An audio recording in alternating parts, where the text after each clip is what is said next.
since that half a minute when I was betrayed into lowness, muzzled I am, at the present time, muzzled I ever will be.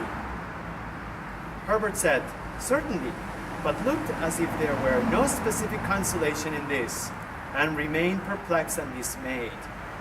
We were anxious for the time when he would go to his lodging and leave us together, but he was evidently jealous of leaving us together, and sat late.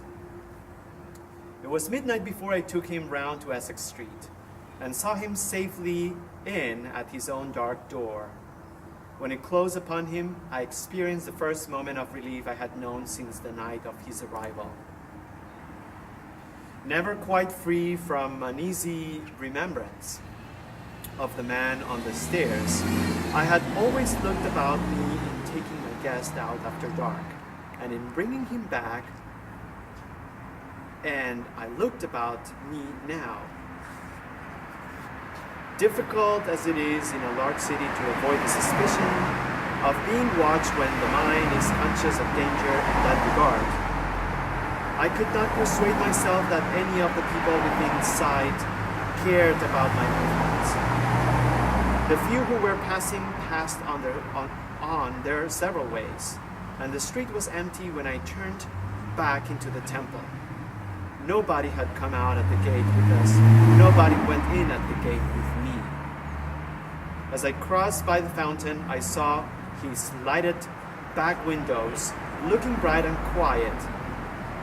And when I stood for a few moments in the doorway of the buildings where I lived before going up the stairs, Garden Court was as still and lifeless as the staircase when I ascended. Herbert received me with open arms, and I had never felt before so blessedly what it is to have a friend. When he had spoken to some sound words of sympathy and encouragement, we sat down to consider the question, what was to be done?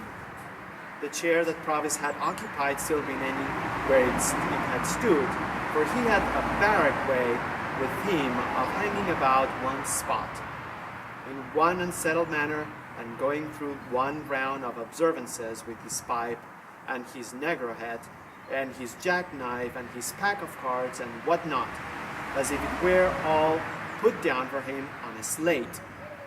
I say, his chair remaining where it had stood, Herbert unconsciously took it, but next moment started out of it, pushed it away, and took another.